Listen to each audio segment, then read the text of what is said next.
안녕하세요 여러분. 성경을 쉽고 재미있게 전달해드리는 스토리텔러 갈렙 장입니다. 오늘은 무지개 언약 이야기를 여러분에게 해드릴게요. 노아의 홍수가 일어나고 세상은 150일 동안 물이 창일하게 됩니다.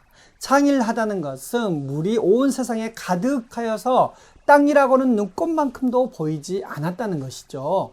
150일 동안 그렇게 물이 세상에 가득한 후에 하나님께서 노아와 그의 가족들과 또 살아난 생명체들을 기억하시고 이제 바람을 불어 그 물을 서서히 줄이십니다. 그 시간까지 또 150일이 걸리는 것이죠.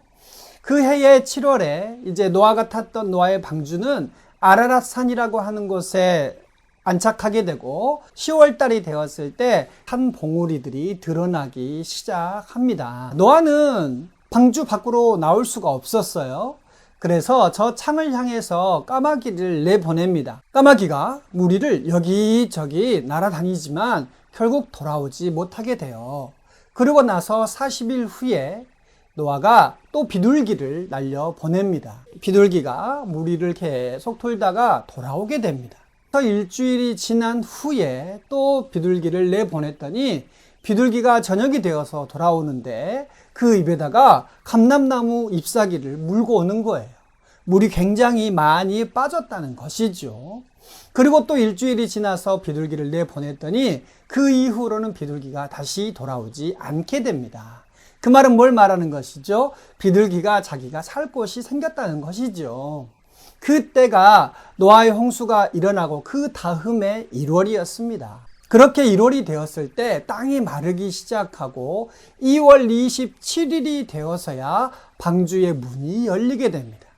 하나님께서는 노아와 노아의 가족들 그리고 살아난 생명체들을 2월 27일에 노아의 방주에서 밖으로 내보내주는데 여기저기 짐승들은 자기들의 살 보금자리를 찾아서 흩어지게 되는 것이죠. 그렇게 해서 노아의 홍수는 노아가 600세 되던 해 2월 17일에 시작을 해서 그 다음에 2월 27일에 노아의 방주에 문이 열리면서 막을 내리게 됩니다. 그렇게 노아는 꼬박 1년하고도 10일 동안을 그 방주 안에서 생활하다가 땅을 밟게 되는 것이죠. 그러면 노아가 방주에서 나왔을 때 가장 첫 번째 먼저 했던 일이 무엇일까요? 노아가 제일 먼저 한 일은 바로 하나님 앞에 제단을 쌓은 거였어요.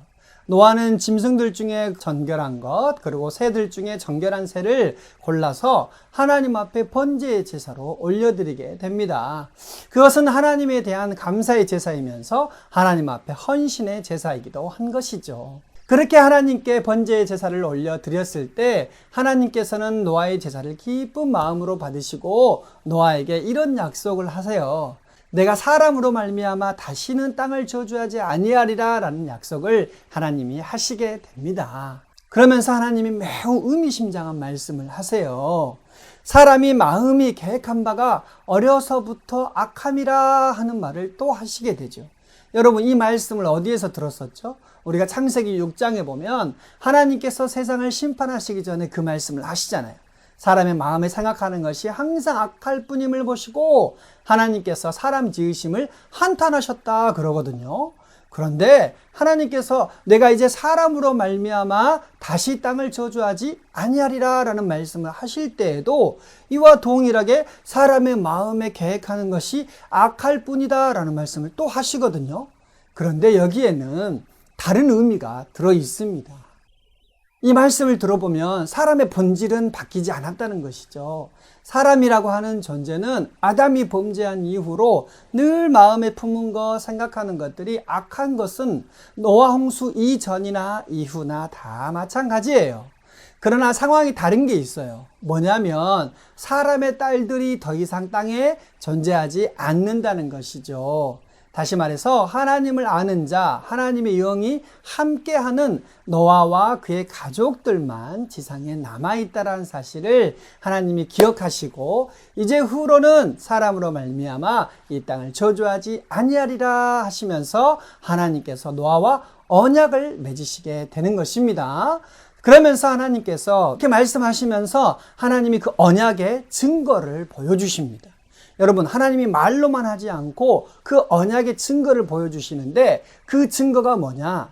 여러분, 우리 비가 많이 오고 나서 하늘이 맑게 개일 때 구름과 구름 사이에 뜨는 게 뭐죠? 맞습니다. 바로 무지개죠. 하나님께서는 무지개를 보여주시면서 내가 너희와 한 이 약속, 이제는 사람으로 말미암아 더 이상 땅을 저주하지 아니하겠다라고 하는 하나님과 사람 사이에 한 이 약속을 하나님께서 기억하시고 있다라는 것을 보여주시는 증거로 하나님이 무지개를 주신 것이죠.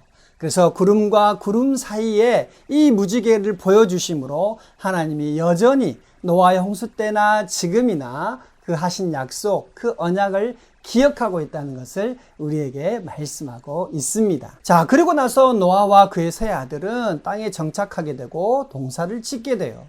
이 노아와 그 세 아들이 했던 농사는 어떤 농사인지 혹시 여러분 알고 있습니까? 땅을 경작해서 그들이 땅을 일구고 나서 제일 먼저 심었던 작물이 뭐냐? 바로 포도였습니다. 포도 농사. 여러분, 포도는요, 사람에게 여러 가지 유익한 것들을 줍니다. 먼저는 기름도 주고요. 그리고 약이 되기도 하고요. 그리고 또 땔감이 되기도 하고, 또 때로는 술을 주기도 하죠. 그렇게 이 포도는 사람들 생활에 있어서 굉장히 유익함을 많이 주는 작물이에요. 그런데 어느 날 이 포도를 가지고 술을 담근 것을 이제 노아가 마시게 되어지는데, 술이란 것이 뭡니까? 마시게 되면 반드시 취하게 되어 있어요. 그런데 노아가 술에 취한 상태로 그의 장막에 자고 있는데 그 모습을 함이 보게 됩니다. 그런데 그 모습이 어떤 모습이었느냐? 노아가 벌거벗은 채로 장막에 취해 있단 말이죠. 그 모습을 보고 함이 형제들에게 가서 말합니다. 그랬더니 셈과 야벳은 이제 덮을 것을 가지고 그 장막에 들어가게 되는데, 아버지의 부끄러운 모습을 보지 않기 위해서 뒷걸음질 쳐서 장막 안으로 들어가게 되지요. 그리고 그 아버지의 부끄러움을 가려줍니다. 술에서 깬 노아가 일어났을 때 자기 아들 함이 한 일에 대해서 다 듣게 돼요. 성경에는 그가 무슨 일을 했는지 아주 구체적으로 기록되어 있지는 않지만, 어쨌든 이 노아가 함이 한 일을 들었을 때 굉장히 노하게 됩니다. 그러면서 함의 아들인 가나안을 저주하게 돼요. 가나안은 자기 형제들의 종이 되기를 원하노라 하고 저주를 해버려요. 여러분 생각해 보세요. 나보다도 내 자녀가 저주를 받는다면 그것처럼 마음 아픈 일이 어디 있겠어요? 그러니까 지금 이 노아가 함이 아닌 함의 아들 가나안을 저주했을 때 이 노아가 얼마나 화가 많이 났는지를 우리가 알 수 있겠죠. 그리고 셈과 야벳에 대해서는 축복하게 됩니다. 셈에 대해서는 셈의 하나님 여호와를 찬양하라 라고 말을 해요. 그 말인즉슨 뭡니까? 하나님께서 셈을 기뻐하시고 하나님은 셈의 하나님이시다 라고 선언하는 것과 같아요. 그래서 성경은요, 창세기에서부터 요한계시록까지 실제적으로 그 이야기의 주인공은 누굽니까? 셈의 후손이라는 사실을 여러분 꼭 기억하시기 바랍니다. 셈이 아버지 노아에게, 야벳이 아버지 노아에게 축복을 받았지만, 안타깝게도 가나안은 그들의 종이 되기를 원한다라는 저주의 말을 듣게 됩니다. 이렇게 노아는 홍수가 끝나고 나서도 350년이라는 시간을 살면서 자신의 삶을 영위해가. 자, 그럼 여러분 생각해 보세요. 350년을 살고 그가 죽었을 때 노아의 나이 몇 살이었을까요? 노아의 홍수가 일어났을 때 노아의 나이 600세였고 그가 홍수 이후로 350년을 살았기 때문에 노아는 950년을 살았다는 것을 우리는 알 수 있습니다. 여러분, 노아가 950세에 죽었다, 950년을 살았다라고 하는 이 이야기를 여러분 잘 기억해 놓으세요. 자, 이렇게 노아가 950년을 살았다라고 하는 것은 우리가 성경을 보는 안목을 새롭게 해줍니다. 여러분 잘 기억해 놓으세요. 이제 노아와 그의 후손들이 온 땅에 퍼지면서 자손이 번성하기 시작합니다. 그래서 셈과 함과 야벳, 그 세 아들을 통해서 자손들이 번성하게 되어지는데, 시간이 흐르면서 여러 나라로, 또 민족으로, 언어대로, 또 종족대로 자손들이 번성하게 되어지지요. 그런데 이야기가 여기서 끝나지 않아요. 이야기가 여기서 끝나지 않고 세상은 또 한 번의 대혼돈을 경험하게 됩니다. 과연 어떤 혼돈이 그들을 기다리고 있을까요? 우리 다음 이야기는 다음 시간에 들려드릴게요. 몸이 아프신 분은 아픈 곳에 손을 얹으시고, 기도 제목이 있으신 분은 가슴에 손을 얹으시고, 지혜가 필요하신 분은 머리에, 용기가 필요하신 분은 가슴에 손을 얹으시기 바랍니다. 기도하겠습니다. 하나님 우리 아버지 은혜를 감사합니다. 오늘 이 시간도 우리가 주 예수의 이름으로 나아가 기도합니다.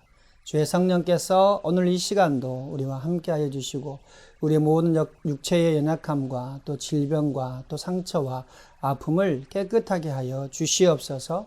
나사렛 예수의 이름으로 명하노니 우리 머리끝에서 발끝까지 역사하는 모든 어둠의 세력들은 다 떠나갈지어다. 모든 질병들은 깨끗하여질지어다. 아픈 곳은 고침을 받을지어다. 통증들은 사라질지어다. 머리는 맑아질지어다. 척추는 곧아질지어다. 모든 신경계는 다 정상이 될지어다.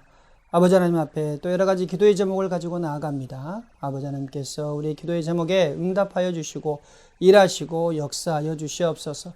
또 지혜가 필요한 자에게는 지혜를 더하여 주시어서 키가 자라매 지혜가 자라게 하여 주시고 또 용기와 담대함이 필요한 자에게 용기와 담대함을 허락하여 주시어서 우리 자녀들이 어디로 행하든지 늘 담대함과 용기를 잃지 않냐는 자녀들이 되도록 주님 축복해 주시옵소서.